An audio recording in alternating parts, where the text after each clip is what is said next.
Il est 8h17, petit déjeuner politique ce matin. C'est Aurore Berger, députée des Yvelines et présidente déléguée du groupe La République En Marche à l'Assemblée nationale. Bonjour Aurore Berger. Bonjour. Vous qui êtes mobilisée pour la jeunesse, est-ce que vous pensez que c'est une bonne chose d'appliquer à partir d'aujourd'hui le pass sanitaire pour les 12-17 ans ? C'est une bonne chose que les jeunes continuent à se faire vacciner. Parce que la vaccination, encore une fois, c'est le seul levier pour sortir de la crise sanitaire. On a malheureusement le meilleur contre-exemple qui a été et qui reste la situation aux Antilles, où quand on a une sous-vaccination, eh bien, on a malheureusement à nouveau là, une notamment sur des adultes et des personnes un petit peu plus en difficulté. Mais vous voyez bien quand même que pas sur les ados quand même. Non, mais vous voyez bien quand même que la vaccination est donc le seul levier pour sortir de manière durable de la crise. C'est le seul levier que nous ayons. Donc on a besoin aussi que les ados y aillent. C'est la raison pour laquelle on a laissé aussi plus de temps pour que ce soit possible, puisque c'était jusqu'au 30 septembre. Et donc c'est pour ça que ça s'applique aujourd'hui, donc de manière différée pour qu'ils aient eu plus de temps. Et d'autre part, on leur laisse aussi la possibilité de se faire tester de manière gratuite, justement parce que on considère qu'il faut qu'ils aient ce délai supplémentaire pour que le pass sanitaire s'applique à eux. Oui, bon, je comprends effectivement vos arguments, Aurore Berger. En revanche, c'est bizarre dans la logique. C'est-à-dire, pour aller à l'école où les gamins, les enfants, les collégiens sont entre eux, là, il n'y a pas de pass sanitaire. En revanche, pour aller dans un club de sport ou pour aller faire du théâtre ou de la musique, là, il faut le club de sport. La logique, c'est que vous n'avez pas le même brassage. Quand vous êtes dans votre classe, vous êtes dans votre classe tout au long de la journée et vous fréquentez les mêmes élèves. À l'entrée, vous n'avez pas de brassage. Je peux vous dire que les écoles... Alors, vous n'êtes pas allé souvent à l'école ces derniers temps, alors, parce que j'ai un peu passé l'âge d'être à l'école, mais pour être allé justement faire la rentrée scolaire, je peux vous dire qu'ils ont mis en place énormément de choses. Ils font en sorte que les élèves ne se mixent pas à la cantine, par exemple. Ils font des services qui sont différenciés, ils font des tables qui sont différenciées, y compris même pour les plus petits, pour éviter le brassage. Ils ont même parfois mis des séparations dans les cours d'école, ce qui n'était pas évident. Ils font tout pour le limiter. Quand vous allez dans une salle de sport, dans un cinéma, dans un théâtre, dans un musée, de facto, vous fréquentez, ce qui est bien d'ailleurs l'enjeu justement de ces lieux culturels, des gens qui sont très différents de ceux que vous fréquentez habituellement. Et encore une fois, il faut créer des leviers pour permettre que les gens se fassent vacciner. Le pass sanitaire est un levier pour permettre la vaccination. Bon, logique selon vous, Aurore Berger. Alors parallèlement, donc, ce pass sanitaire, il pourrait être prolongé jusqu'à l'été prochain. C'est ce qu'a laissé entendre hier Gabriel Attal, le porte-parole du gouvernement. C'est indispensable ? Alors, ce qu'il a dit, c'est un petit peu différent de ça.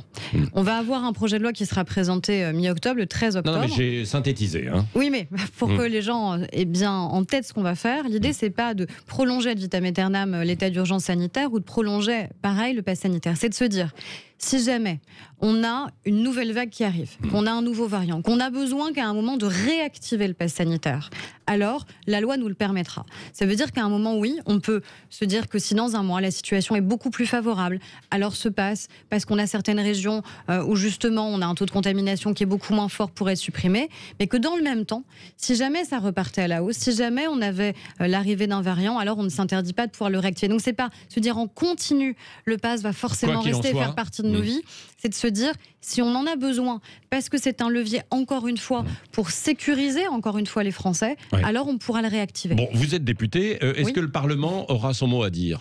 Ah oui, bien sûr. Sûr, ça ? Il y aura un contrôle ? Le Parlement a toujours été saisi de tous les textes sur l'état d'urgence sanitaire. Et de toute façon, c'est un projet de loi. Le projet de loi, il sera présenté en Conseil des ministres, donc il sera forcément débattu au Parlement. Bon, Jean Castex va annoncer des mesures ce soir sur l'énergie, parce que il y a eu une explosion des factures, de l'essence au gaz, en passant par l'électricité. Qu'est-ce qu'il est possible, en fait, de faire ? Qu'est-ce que vous attendez, vous ? Il y a la mise en place de ce chèque énergie, vous le savez, pour les foyers qui sont les plus modestes et qui ont tout simplement du mal à pouvoir faire leur plein d'essence, parce que c'est chaque semaine dans un certain nombre de départements, de régions, parce que vous n'avez pas d'autre solution que de prendre votre voiture. Je veux bien celles et ceux qui nous disent qu'il faut en permanence se passer de la voiture, mais enfin, c'est notamment la politique qui est menée ici à Paris. Mais il y a beaucoup de gens en fait qui viennent à Paris en voiture parce qu'ils n'ont pas d'autre solution. Dans les grandes villes, partout, en campagne, bien sûr. Non, mais moi, j'habite et je suis élue d'un territoire qui est aussi un territoire rural. Les gens, ils seraient ravis de pouvoir se passer de leur voiture. Et pour ça, il faudrait déjà que la présidente de la région et la présidente et la maire de Paris s'entendent. Voilà, elles sont plus occupées peut-être par leur campagne électorale. Même s'ils roulent à l'électrique, l'électrique augmente aussi. L'électricité augmente et puis il faut avoir les moyens. Donc nous, ce qu'on fait, c'est quoi ? C'est de faire en sorte que celles et ceux qui veulent convertir leur voiture à l'électrique aient énormément d'aide et de soutien pour pouvoir le faire. Ça a été fait. C'est aussi faire en sorte de lutter contre la précarité énergétique, parce que la première des précarités énergétiques, elle elle est aussi sociale. C'est-à-dire que vous consommez plus et donc vous payez plus à la fin vos factures d'électricité et de gaz chez vous parce qu'en plus vous avez une maison qui est en mauvais état. Et donc ça, c'est ma prime rénov. Et c'est permettre que des foyers qui n'auraient pas les moyens, eh bien tout simplement de faire les travaux, puissent les faire. Et puis c'est très concrètement un chèque énergie pour faire baisser le coût de la facture. Supprimer ou suspendre provisoirement quelques taxes. Parce que quand on regarde une facture d'électricité ou de gaz, je ne sais pas si vous les regardez souvent, mais alors c'est impressionnant le nombre de taxes qui viennent s'ajouter. Oui, mais ces taxes, elles sont aussi ce qui permet tout simplement de financer encore une fois la solidarité nationale, et on le sait bien. Donc je peux comprendre évidemment l'agacement qui existe. Vous savez, sur la question du pouvoir d'achat, on digère très vite les bonnes nouvelles. Et on oublie du coup très vite qu'elles ont existé. Quand vous parlez à des Français par exemple qui ne payent plus leur taxe d'habitation, ils ne la payent plus. Donc ils ne se souviennent plus qu'ils la payaient il y a parfois 2 ans ou 3 ans ou même 1 an. Oui, alors mais que ça se retrouve quelque part dans les taxes. Non. Bien sûr. Si, vous regardez les taxes communales, vous regardez les taxes départementales, elles ont augmenté, elles sont là. Ça, c'est la responsabilité des communes. Nous, l'État, on compense à l'euro près. Donc les communes, elles n'ont pas perdu 1 euro avec la baisse de la suppression de la taxe d'habitation. Des communes. Si elles veulent augmenter la taxe foncière pour les propriétaires, ça, c'est leur responsabilité. Il faut qu'elles l'assument. Il y a beaucoup de communes responsables qui, elles, l'ont pas fait parce qu'elles savent justement qu'il faut qu'on continue à baisser la pression fiscale. On a rendu 50 milliards d'euros aux Français de baisse d'impôts. L'urgence à venir sera-t-elle de retarder l'âge de départ à la retraite ? 65-67 ans, c'est Édouard Philippe qui le dit ce matin dans une interview à Challenge. Ce qui est certain, c'est que tout ce qu'on a dit sur la nécessité de transformer notre système de retraite reste complètement d'actualité. C'est pas parce qu'on a une crise sanitaire que ce qu'on a dit sur le caractère illisible de notre système, le caractère injuste, notamment avec les régimes spéciaux de retraite, a changé. C'est toujours le cas aujourd'hui. Donc il va falloir transformer en profondeur. 67 ans, vous êtes d'accord avec ça ? Attendez, on a eu un premier débat, vous le savez, qui a été assez houleux, on peut dire ça comme ça, au moment justement du projet de loi sur la réforme des retraites. Et nous, à l'Assemblée, on l'avait adopté. Et on était allé très loin justement dans son examen. Donc, encore une fois, moi, je reste sur le projet de loi tel que nous, on l'a porté. Et qui comporte notamment à la fois le fait de mieux revaloriser les plus petites retraites. On l'a fait par exemple pour les retraités agricoles. C'était indécent de se dire qu'on avait des agriculteurs qui partaient à la retraite avec 500 ou 600 euros. Voilà. Là, on n'aura pas d'agriculteurs qui partiront avec des retraites indécentes. Ça, c'est fait. Donc, c'est revaloriser les plus petites retraites de ceux qui ont toujours bossé tout au long de leur vie. Et puis, il faut aussi, à un moment, supprimer les régimes spéciaux de retraite parce que c'est vu comme une injustice profonde. Parce que c'est une injustice. Ça, il en parlait évidemment. Parce que c'est une injustice. Et ensuite, il y a la question de la durée du travail tout au long de la vie. Et là, il y a plein de leviers.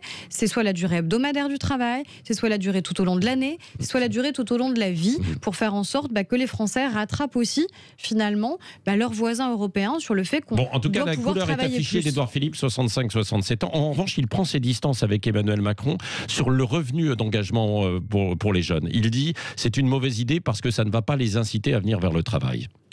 Vous savez, je pense que... Vous êtes d'accord avec l'ancien Premier ministre, votre ancien mentor aussi, non ? Moi, j'ai toujours été proche d'Édouard Philippe et je considère qu'il a été un grand Premier ministre. Et il a réaffirmé de manière très claire, il me semble, sa loyauté vis-à-vis d'Emmanuel Macron, ce qui n'a pas toujours été le cas d'anciens Premiers ministres à l'égard de leur président de la République, en disant qu'il souhaitait sa candidature et sa réélection. Sur le revenu d'engagement jeune, il y a 2 choses. Déjà, il y a la question de la formation des jeunes. On ne peut pas laisser aujourd'hui des jeunes sans formation et c'est ce qu'on fait. Quand on fait un plan, un jeune, une solution, c'est quoi ? C'est de faire en sorte que dans un moment de crise où on aurait pu avoir une chute brutale sur l'alternance, sur l'apprentissage, sur l'insertion professionnelle, au contraire, on a eu une année record sur l'apprentissage dans notre pays. Donc ça veut dire que les boîtes ont joué le jeu, que les entreprises ont joué le jeu et qu'on a de la compétence aussi chez nos jeunes et qu'il faut continuer évidemment à former ceux qui seraient plus durablement éloignés. C'est le revenu, alors qu'il y a plein de secteurs qui ont besoin de personnes. Il y a des secteurs qui sont sous tension, mais évidemment. On parle de l'hôtellerie, de la restauration, du BTP. Mais ça veut dire quoi ? Ça veut dire qu'on a un pays qui va mieux. Ça veut dire qu'on est un pays, alors qu'on sort de la crise sanitaire. On n'arrive pas à trouver des gens dans les hôpitaux, quand on est à 6% de taux de croissance. Alors qu'on sort justement et qu'on est malheureusement encore dans la crise sanitaire. On part de quelque chose où on était à 0. Oui, non mais attendez, comparons aux autres pays européens. C'est-à-dire qu'à un moment, on a fait des choix budgétaires. On a fait le choix du quoi qu'il en coûte. Mais le quoi qu'il en coûte, ça n'a pas été de dépenser n'importe comment l'argent public, ça a été de réinvestir cet argent public pour que la croissance reparte. Et si on a aujourd'hui des secteurs qui sont en tension, qui ont du mal à recruter, ça veut dire qu'il y a de l'emploi dans notre pays. Et ça, c'est quand même une bonne nouvelle, plutôt que d'avoir l'inverse, c'est-à-dire un risque de chômage important. Un mot, et Aurore Berger, le temps file, un mot sur l'ancien Premier ministre. Il va construire la maison commune. Vous pourriez le rejoindre ou pas ? Mais il est de facto dans la maison commune. La maison commune, pour moi, oui, mais ça va c'est être le un, ça va souhait être que un le groupe président qui de va la brouter République... du monde ou pas. Mais tant mieux. Est-ce que vous restez à La République En Marche ou vous allez le rejoindre d'une manière ou d'une autre? Déjà, je pense qu'on peut faire les deux. Et je vois pas d'incompatibilité. Non, mais c'est ça. Qu'on puisse dire on souhaite la réélection du président de la République et on considère qu'Édouard Philippe a été un grand Premier ministre et est un atout pour notre majorité. Vous êtes fidèle à Édouard Philippe. Moi, ma loyauté, elle va au président de la République. Et ça, c'est très clair. Je souhaite qu'il soit candidat, je souhaite qu'il soit réélu et je considère qu'Édouard Philippe, c'est un atout pour nous, pour la majorité, pour le président de la République. La perspective de la présidentielle, ça bouge beaucoup en ce moment. Est-ce que vous iriez débattre, comme le suggère et le propose les LR, par la voix de Damien Abad, avec Éric Zemmour? Je ne débattrai pas avec, je débattrai contre Éric Zemmour, ce qui n'est pas tout à fait la même chose. Parce que je pense qu'il ne faut pas lui laisser 1 centimètre carré d'espace. Parce que je pense qu'à un moment, il faut combattre ce qu'il est, ce qu'il représente et ce qu'il dit. Les difficultés à laquelle on est confronté, il y en a plusieurs. On a quelqu'un qui finalement a la trouille de dire qu'il est candidat. Je suis désolée. Mais Éric Zemmour, c'est quelqu'un qui a peur. Il a peur des femmes en permanence, il a peur des homosexuels, il a peur des immigrés. Pourquoi il a peur des femmes? Enfin, il suffit de lire. Je les ai apportés. Je peux vous lire les propos qu'il tient quand même sur les femmes. Parce que sinon, on sera là jusqu'à 10h encore. Non, mais attendez. Quand on a quelqu'un qui écrit des choses, quand on a quelqu'un qui compare les femmes à un butin, quand on a quelqu'un qui dit on passe d'une logique de séduction à celle et on confond séduction et viol, c'est ça qu'il dit. Ça veut dire qu'il dit aux pères de famille, peut-être qui nous écoutent, que leurs filles potentiellement sont des butins pour des hommes politiques. Non, attendez, il dit pas exactement ça en fait. Je vais le lire. Attendez. On va le lire. Alors je précise pour les auditeurs que vous venez effectivement de prendre la feuille, un extrait. C'est un extrait. Dans une société traditionnelle, l'appétit sexuel des hommes va de pair avec le pouvoir. Les femmes sont le but et le butin de tout homme doué qui aspire à grimper dans la société.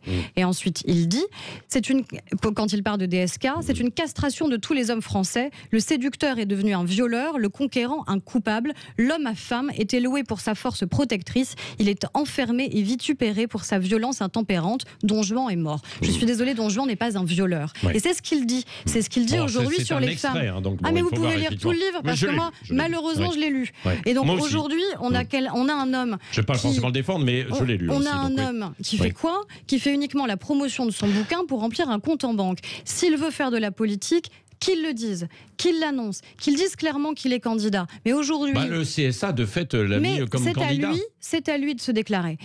Quand on veut faire de la politique... Non, mais attendez. Quand on veut faire de la politique, on a le courage de s'engager. Aurore Berger, nous, on ne se cache dans les pas médias, derrière la promotion d'un livre pour remplir un compte en banque. Nous, dans les médias, puisque le CSA nous a contraints effectivement à ça, on le comptabilise et aujourd'hui, c'est un homme politique qui vient à ce micro. Mais que ce soit un homme potentiellement politique. Mais pour l'instant, ça ne dit pas qu'il est candidat à la présidence de la République française.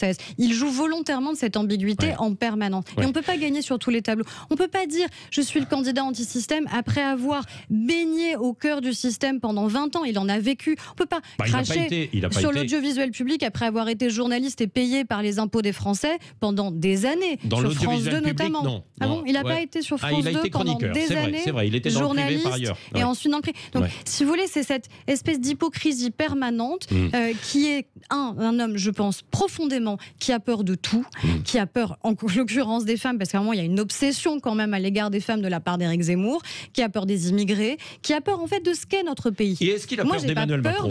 Est-ce qu'il a peur d'Emmanuel Macron ou est-ce que Emmanuel Macron et la majorité a peur aujourd'hui d'Éric Zemmour dans la perspective de la présidentielle? Moi, ce qui me fait peur, c'est les idées qui sont les siennes. Ce qui me fait peur, c'est même pire que ces idées, c'est qu'on en vient même à débattre des faits. C'est ça qui est grave. Le révisionnisme historique, c'est pas un fait. Quand Jean-Marie Le Pen parle du détail de l'histoire, c'est pas un fait. Les questions d'immigration et de sécurité qu'il met sur la table, il y a des faits derrière. Non, il parle de perception, mais la perception, c'est pas un fait. Il n'y a pas de la perception. Mais la perception, c'est pas un fait. Vous-même, dans le gouvernement, vous venez de prendre en fait un certain nombre de mesures face justement à ça, par exemple sur le durcissement des visas avec les gens venant du Maghreb. Donc c'est qu'il y a des faits derrière. Non mais attendez, moi j'assume complètement de dire que sur la politique migratoire, et contrairement à Éric Zemmour, il ne faut pas seulement essayer de dénoncer ce qui ne va pas, il faut essayer de trouver des solutions. Et ces solutions, c'est quoi? C'est de dire que si on veut continuer à accueillir dignement celles et ceux qui méritent de l'aide, par exemple, les personnes qu'on a fait rentrer en urgence d'Afghanistan, il fallait les laisser mourir sur place. Est-ce qu'on ne peut pas, la main sur le cœur, dire on va lutter contre l'islamisme, on va lutter contre les talibans, on va lutter contre ces femmes qui demain seront condamnées à porter la burqa, qui ne pourront plus aller à l'école, mais refuser d'en accueillir une seule en France. Il faut être cohérent. Mais il faut on ne peut pas lutter contre l'islamisme et défendre dans son bouquin Tariq Ramadan. Il faut être cohérent. Berger, ce n'est pas lui qui est au pouvoir depuis 5 ans, c'est vous qui êtes au pouvoir depuis 5 ans et qui n'avez pas éventuellement fait appliquer certaines lois. On n'a jamais fait autant de reconduites à la frontière que dans ce mandat. On n'a jamais fait autant exécuter les obligations de quitter le territoire que dans ce mandat. 0,20% pour l'Algérie, 0,20% l'année dernière. Et c'est la raison pour laquelle le ministre de l'Intérieur, lui, a eu le courage d'aller sur place et de renégocier la question des visas, y compris la question des visas diplomatiques. Et là, c'est un bras de fer. Mais oui, parce que vous en faites quoi? Qu'Éric Zemmour nous dise clairement, quand à un moment, les pays dont ils sont ressortissants refusent de les reprendre, qu'est-ce qui se passe? On en fait quoi de ces hommes et de ces femmes qui sont des êtres humains? C'est quand même ça la question à laquelle on est confronté quand on est au pouvoir. C'est facile d'être polémiste, c'est facile d'être commentateur et c'est facile de vendre des livres. C'est beaucoup plus difficile de faire de la politique. C'est beaucoup plus difficile de se confronter. Donc s'il veut en faire, qu'ils le disent. Qu'ils se déclarent officiellement. C'est ce que vous dites. Merci Aurore Berger, députée des Yvelines et présidente déléguée du groupe La République En Marche à l'Assemblée nationale, d'avoir été l'invitée ce matin de Sud Radio.